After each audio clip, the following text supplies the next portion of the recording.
é um prazer também estar discutindo esses temas de reindustrialização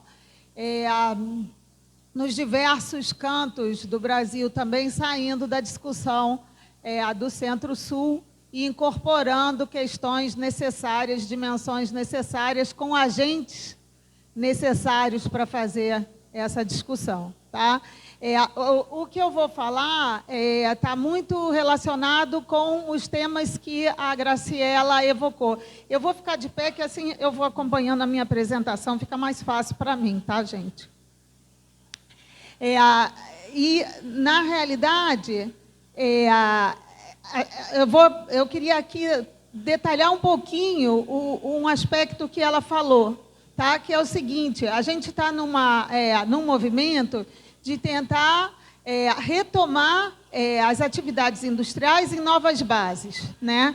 E a gente tem que levar em consideração diversos aspectos.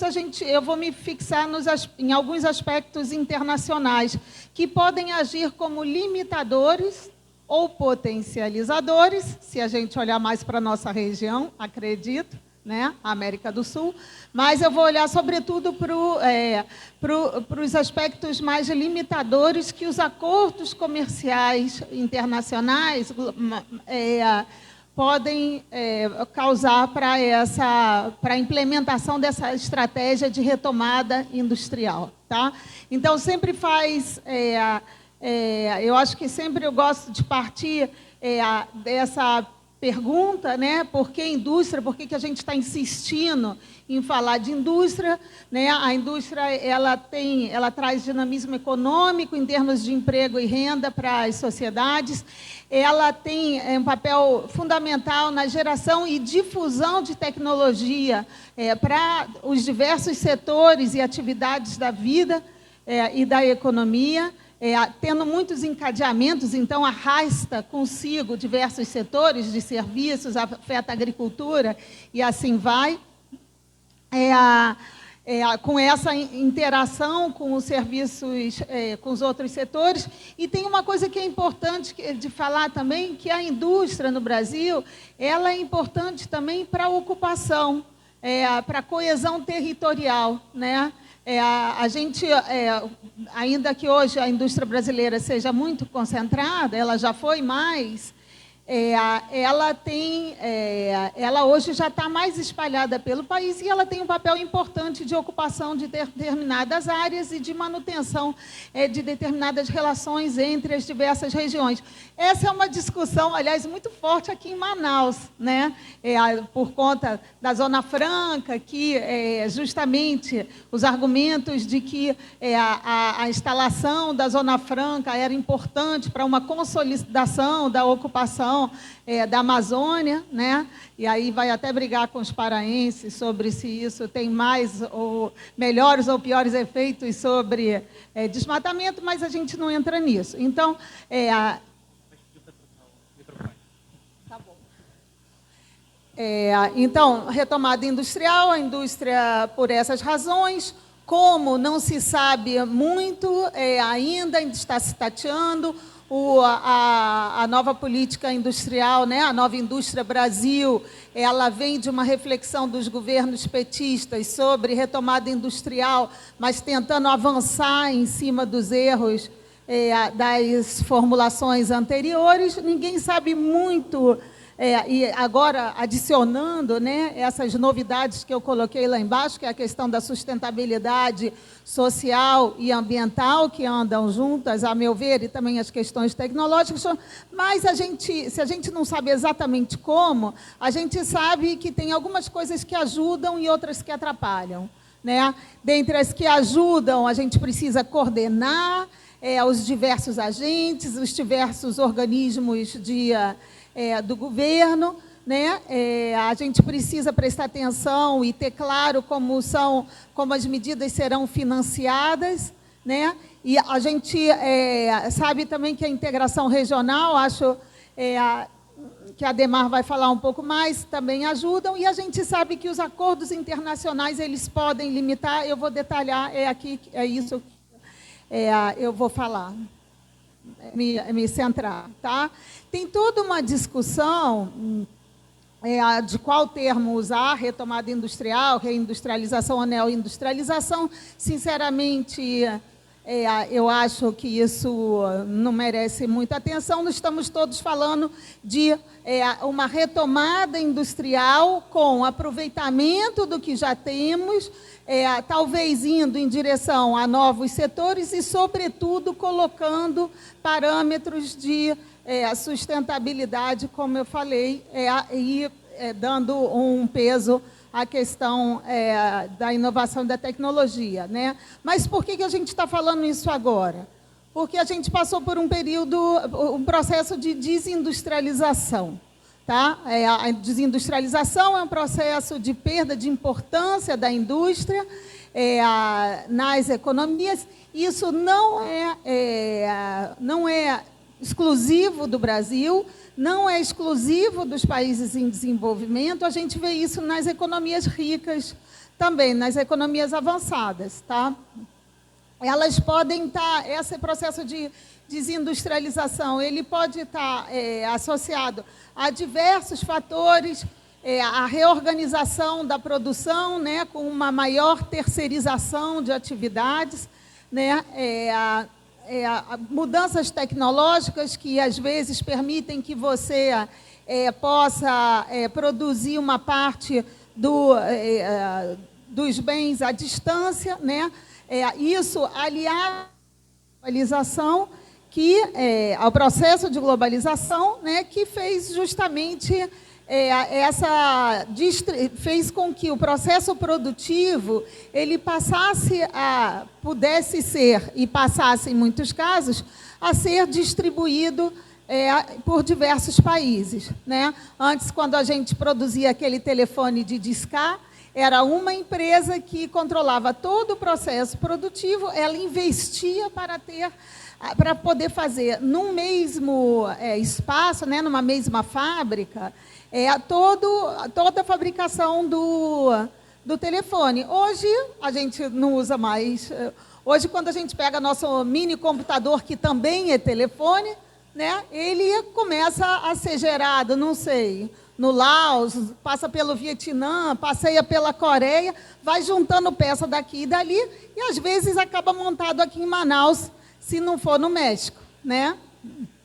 Então, isso são as cadeias globais de valor.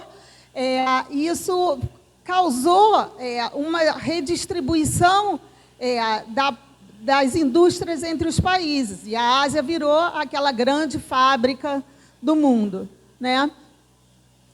Para a gente, isso teve uma importância também, com um crescimento importante dos insumos importados, né? Hoje, o peso dos insumos importados na fabricação dos produtos que a gente fabrica, dos bens finais que a gente fabrica aqui no Brasil, é maior. Tá? E isso também está associado a essa globalização e a essa organização das chamadas cadeias globais de valor, né? O ponto é que essa desindustrialização ela foi diferente nos países desenvolvidos e nos países em desenvolvimento.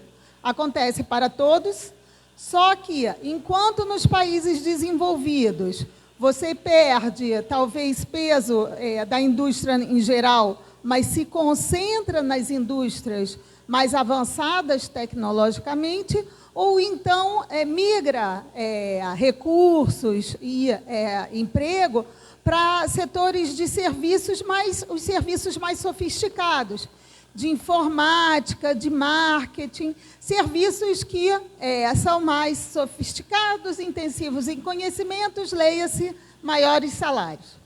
Tá? O que aconteceu nos países em desenvolvimento?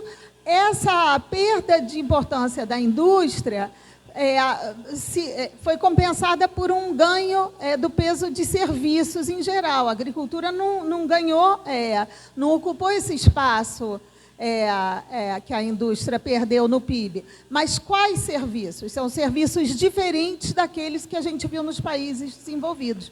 Normalmente são serviços de comércio, transportes, que são serviços que empregam trabalhadores e trabalhadoras de menor qualificação, pagam piores salários, são serviços menos sofisticados. Tá? E aí eu trouxe alguns dados só para mostrar aqui para vocês.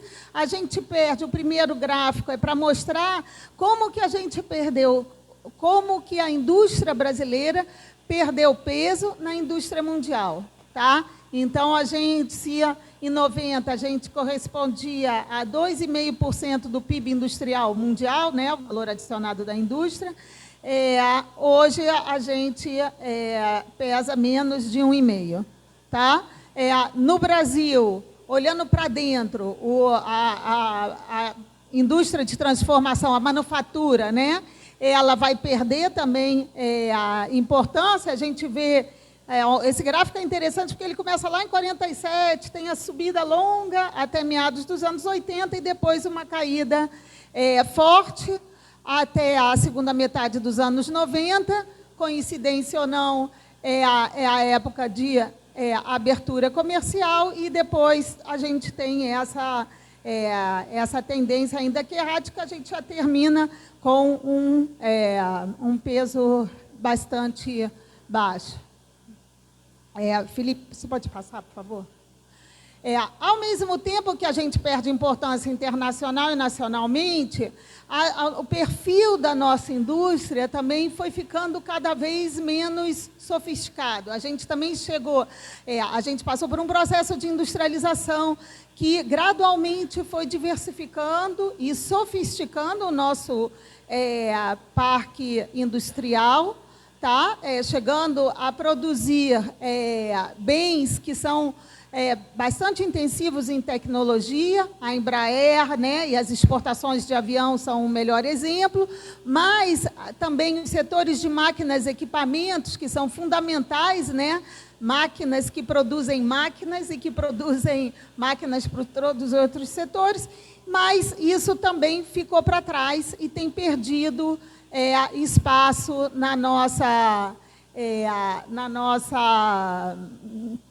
indústria. Então, hoje, alimentos, metalurgia, derivados de petróleo são os 3 principais setores da nossa indústria de transformação. E se a gente for olhar a pauta de exportações, é muito pior. Tá? Por fim, a gente também tem um crescimento das importações, dos insumos importados no nosso processo produtivo. Isso causa um fenômeno que a gente chama de desadensamento, né? A indústria, ela se caracteriza por ter muitas etapas e encadeamentos que fazem com que, se você tiver um crescimento da demanda do bem final, isso se espalhe para trás, em termos de emprego, em termos de renda. Quando você tem algum avanço tecnológico, isso se espalha mais facilmente também para o restante da economia, por conta desses encadeamentos. Ora, quando você tem crescimento das importações, você está quebrando alguns elos dessa cadeia, né? Então, isso é preocupante, com efeitos regionais também. Tá? Isso é uma ilustração sobre a concentração da indústria, né? A gente viu um processo de centralização ao longo dos últimos 30 anos, mas ainda assim Sul e Sudeste respondem por 80% do PIB da indústria de transformação. Tá? E ali eu tinha chamado a atenção para o peso do Amazonas, que na realidade é o peso da indústria da Zona Franca de Manaus, praticamente, né? Então, aqui, eu agora entro propriamente no tema, né? Pensando assim, nesse cenário, então, que a gente precisa promover pensar como promover essa retomada industrial, a gente tem que ficar atento quais são as possíveis limitações que podem vir dos acordos comerciais. A Graciela já falou desse primeiro item que eu coloquei ali, desse autor, que é justamente esse coreano, o Chang, que fala, é fantástica essa paródia, né? Esse paralelo que ele faz, porque ele analisa como que os países se industrializaram, né? E começa lá atrás, com a Inglaterra, depois vai mostrar como a Alemanha vai se industrializar, depois como os Estados Unidos adota medidas protecionistas e outras tantas no início do século passado para se industrializar, e assim vai. E aí esses países eles vão subindo a escada com políticas ativas de industrialização e de desenvolvimento. Aí eles vão subindo a escada, resultado, em grande parte, dessas políticas. Quando chegou lá em cima na escada, ele chuta a escada e diz, olha, os outros países, eles não devem, os países em desenvolvimento, eles não devem adotar esse tipo de políticas, né? E são políticas normalmente que significam uma intervenção, uma ação ativa do Estado, né? Com alguma dose de proteção, com alguma dose de subsídio, algum tipo de incentivo. Só que só que esse tipo de medida cada vez mais está sendo, como é que eu posso dizer, limitado, ou pelo menos fortemente criticado, pelas atuações dos organismos internacionais. Esses países que chegaram lá em cima, no topo da escada, estão dizendo, olha, eu chuto a escada e vocês não podem... Eu estou propondo regulações internacionais, acordos regionais, que limitam a atuação desses países para fazer esse tipo de política que eu já fiz enquanto eu estava subindo. Então, acho assim, essa caricatura muito interessante, né? O que aconteceu ao longo do tempo? Os acordos comerciais, né? Existem acordos que são entre um grupo de países, ou você tem acordos que são multilaterais, sendo a OMC, né, a Organização Mundial do Comércio, que é mundial, como o nome diz, congrega um número grande de países, sendo o órgão que vai regular o comércio mundial, né? A OMC ela vai ter a prerrogativa, né, de negociar entre os seus 150, 170 membros, as regras que vão reger o comércio mundial.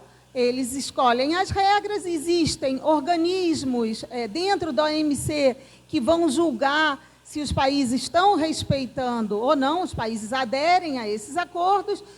Se eles não respeitarem, eles vão ser punidos por esse órgão que é da OMC, tá? Então, essas regras, elas acabam por reger o comércio dos países, de muitos dos países, né?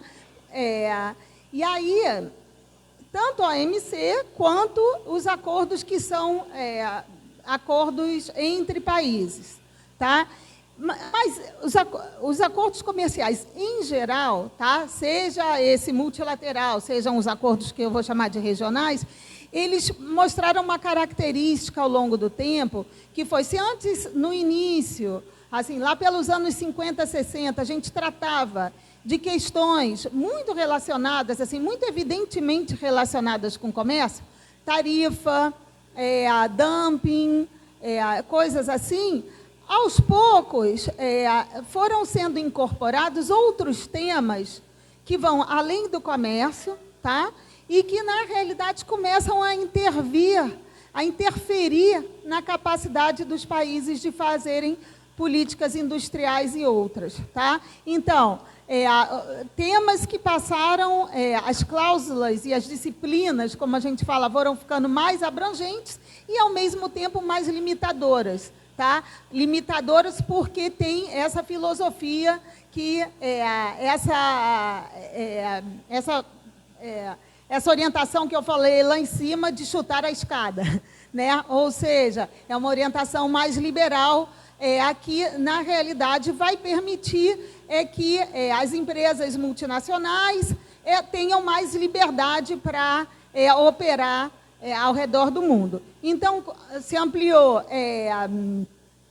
ampliaram as disciplinas e aí passaram a se tratar de compras governamentais, propriedades intelectuais, diversas outras cláusulas regulatórias, tá? Em algum momento começou a se pensar em cláusulas sociais, cláusulas ambientais, para o bem e para o mal. Não vou entrar aqui, a gente pode debater adiante, tá? Claro que serviços, alguns acordos setoriais e, mais recentemente, alguns temas associados ao tema sensível dos minerais críticos está começando a fazer parte da agenda também, tá? Além desses acordos, então, regionais, OMC, tem também um acordo, existe também OCDE, que não é um acordo comercial, mas, dado que os acordos comerciais passaram a ser mais do que comércio, a OCDE passou a entrar no mesmo bojo, porque é OCDE, Organização de Cooperação e Desenvolvimento Econômico, que é um clube de ricos que vai aceitando novos membros à medida que os países aceitem as regras e orientações nas diversas esferas econômicas e sociais que eles consideram adequadas. Tá? Vou terminar a fala mais no final falando do OCDE. Então, aqui, só para ilustrar um pouco, né, eu já enumerei algum desses temas, só para detalhar um pouquinho mais, por exemplo, passaram a fazer parte dos acordos, esses temas que estão aí. Por exemplo, no caso de investimentos, né,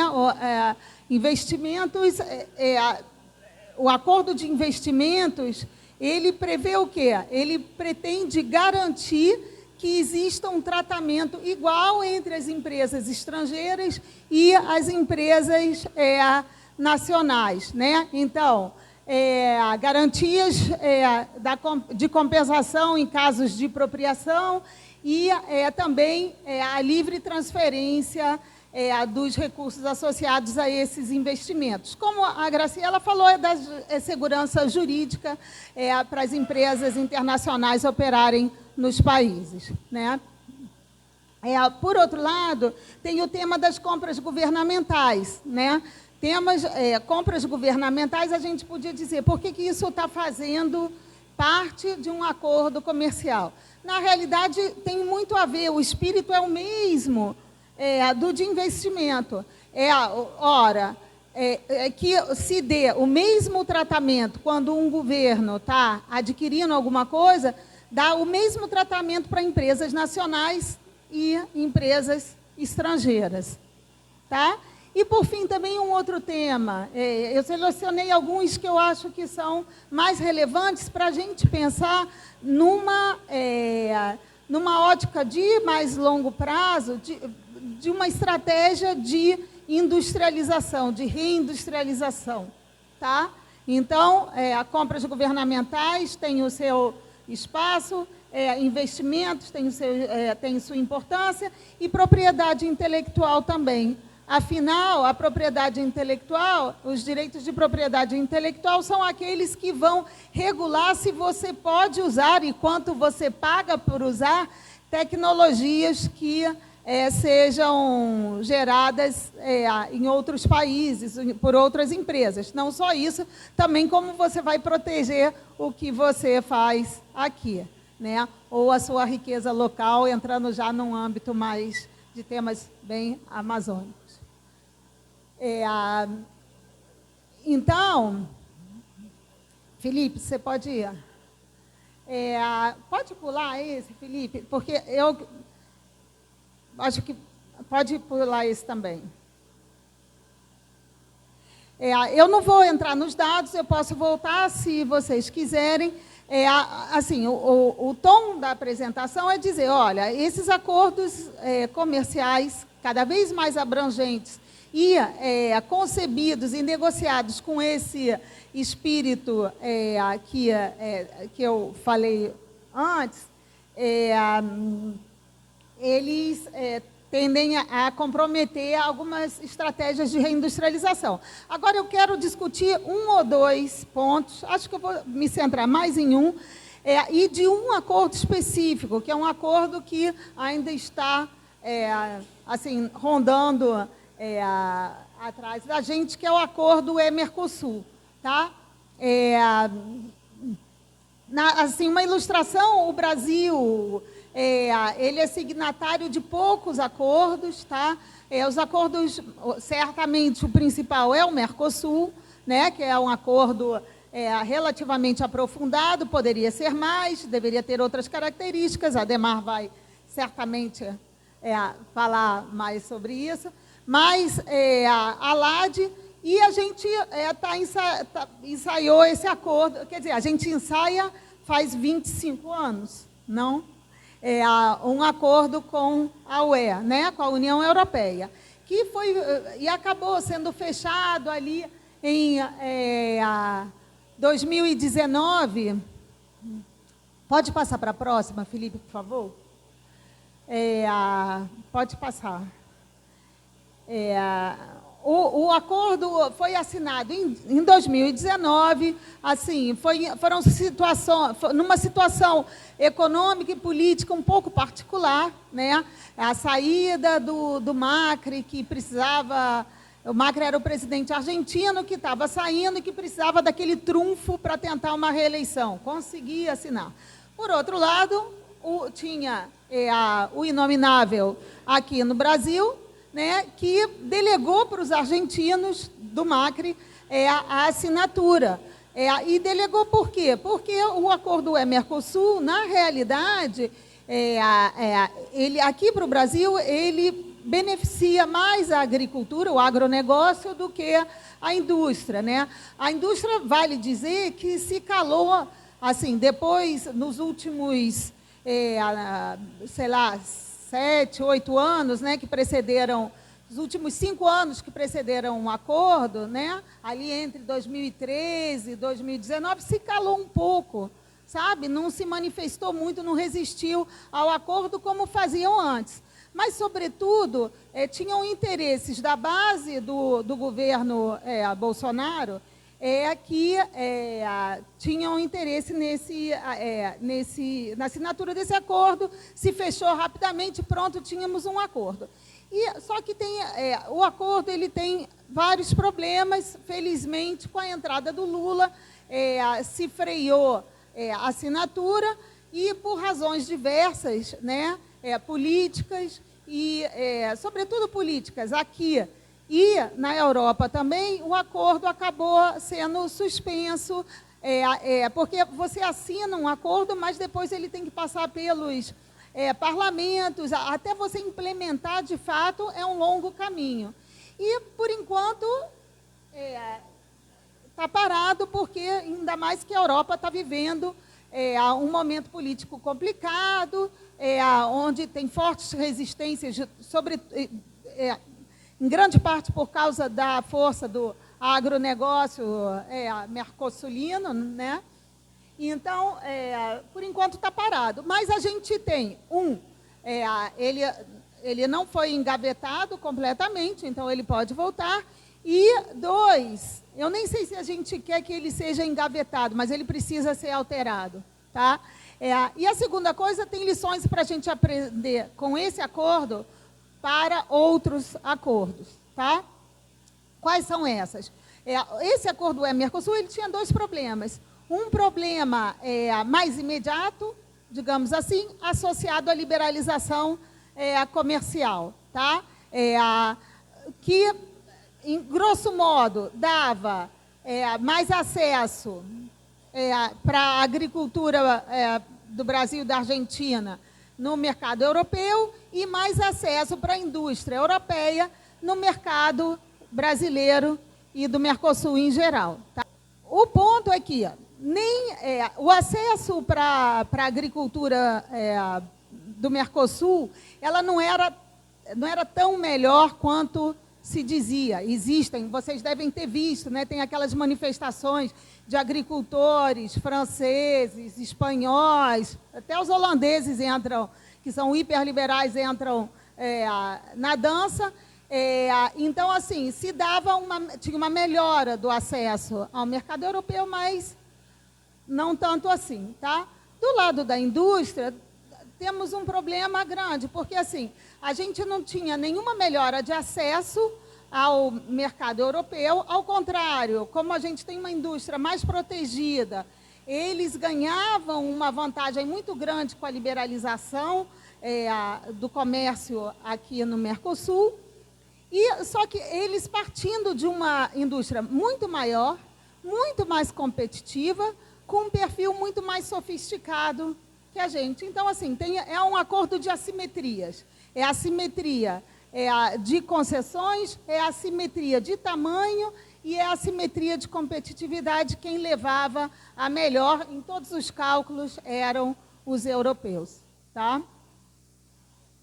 E aí bom, a gente já trabalhou um pouquinho, isso tem reflexos sobre o emprego, tá? Porque acaba que a gente, em termos comerciais, o que acontece? A gente exporta produtos agrícolas ou minerais, que normalmente têm empregos de menor qualidade.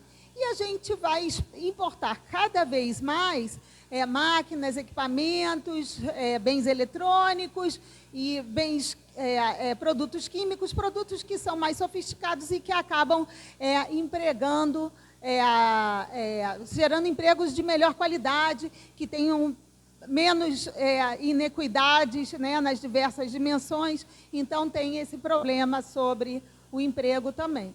Mas tem esse problema de mais longo prazo também, que é a questão da gente limitar também, com o acordo, a possibilidade de fazer adotar algumas políticas que podem ajudar ao desenvolvimento da indústria. Tá? Então, ali eu já tinha falado sobre a assimetria, e pensando no impacto sobre a indústria, tem essa questão das diferenças diversas, né, das assimetrias entre as duas indústrias, que tendem a fazer a gente perder com o acordo. Tem uma questão que também acaba impondo a gente, a indústria automobilística é muito clara nesse ponto, né? A importação, a abertura, as importações dos automóveis provenientes da Europa vai fazer o quê? Faz com que a gente adote os padrões tecnológicos que lá são adotados e desenvolvidos, né? Então, a gente tem uma discussão, por exemplo, na questão automobilística, se a gente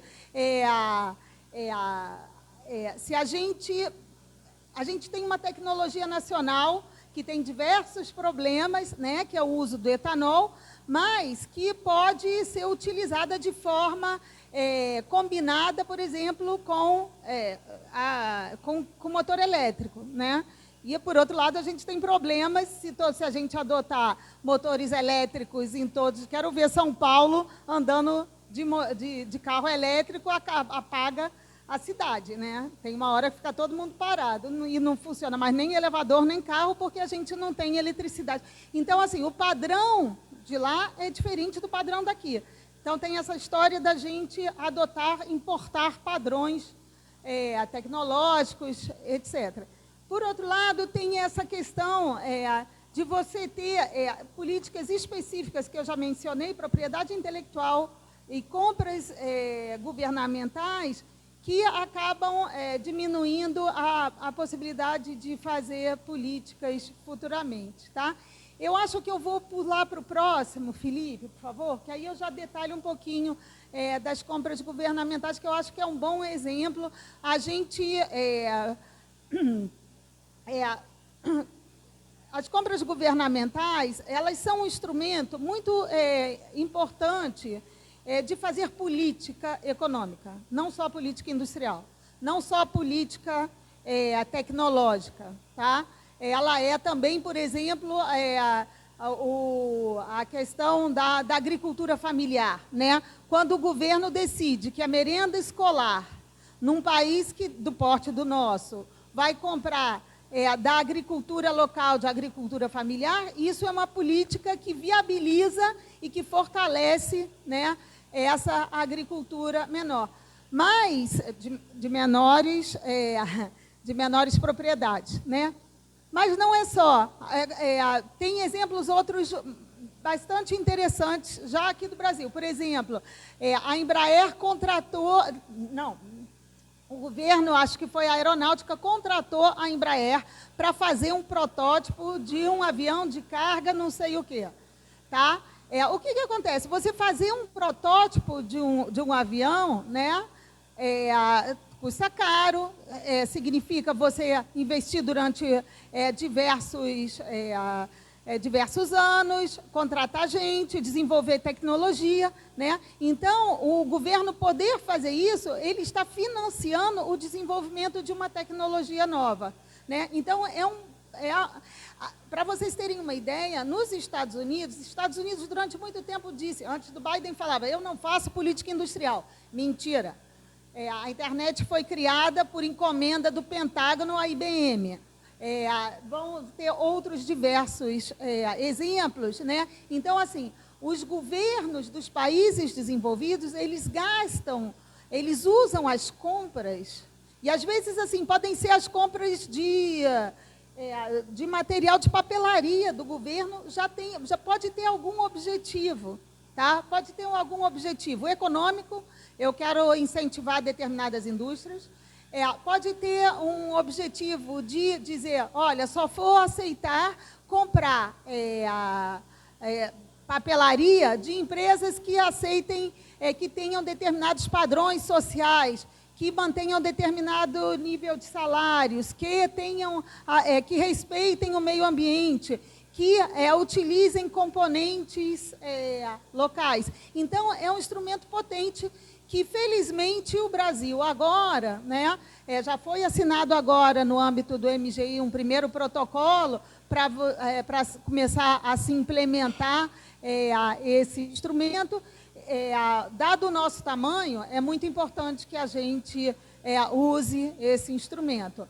Você dizer, num acordo com um bloco de países desenvolvidos como a Europa, que você vai tratar a empresa brasileira, argentina, como você trataria uma alemã ou francesa, acho que pode criar algum descompasso, né? Ou seja, você pode perder a possibilidade de usar isso como incentivo para a produção nacional. Tá? Então, assim, as compras governamentais, elas têm alguns mecanismos que podem dar preferência aos produtores nacionais, que podem colocar condicionalidades. Aqui em Manaus, vocês conhecem o que são condicionalidades, porque os investimentos da Zona Franca exigiam algumas condicionalidades das empresas que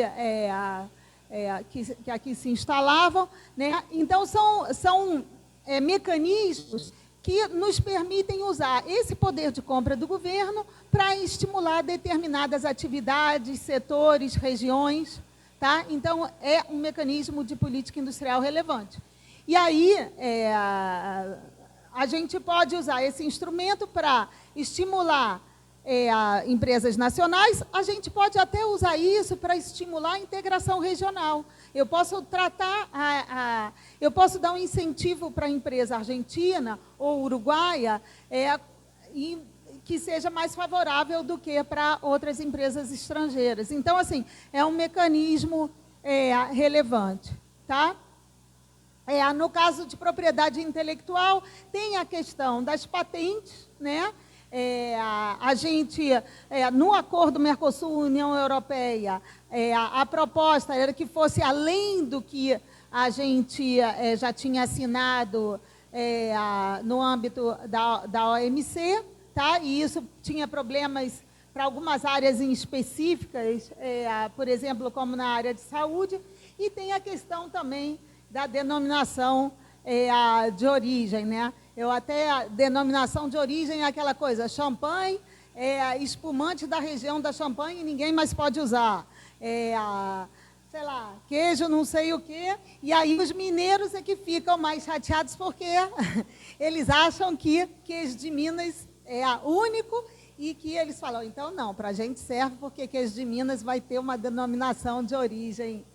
Mas isso é uma brincadeira, isso também é limitador, né? A Argentina, por exemplo, tem muita migração italiana, então o gorgonzola argentino não pode mais ser chamado gorgonzola porque é o gorgonzola. Mas, bom, deixa para lá, isso parece mais anedota do que outra coisa, mas é uma questão importante. Eu acho que eu estou chegando ao final, eu queria só falar, já estou no horário, não?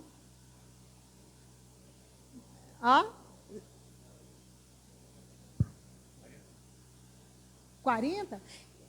Então, eu vou pular essa também e vou falar 2 minutos só.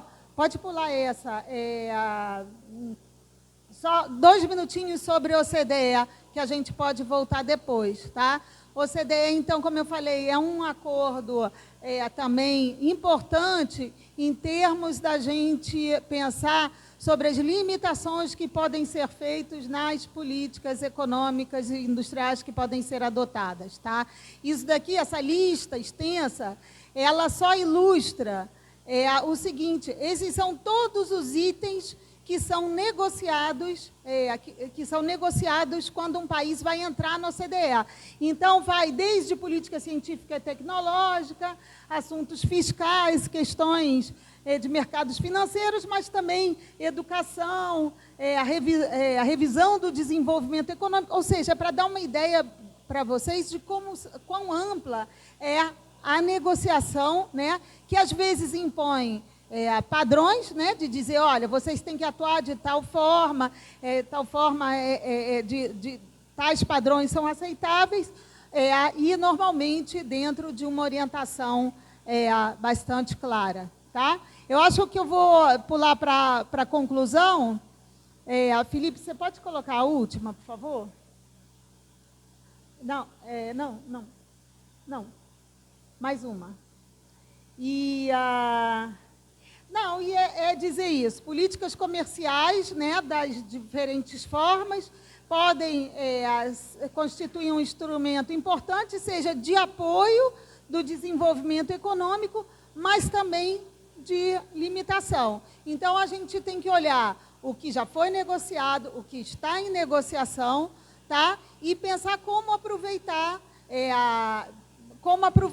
bem essas negociações, ficando atento que os acordos com os blocos, com os países mais desenvolvidos, a gente tende a ter um descompasso maior do tipo de regulação, do tipo de exigência. Então, isso tudo tem que ser considerado quando a gente for pensar as políticas industriais, não perder assim, esse olhar em relação às políticas comerciais multilaterais e regionais. Tá bom? Obrigada e desculpe.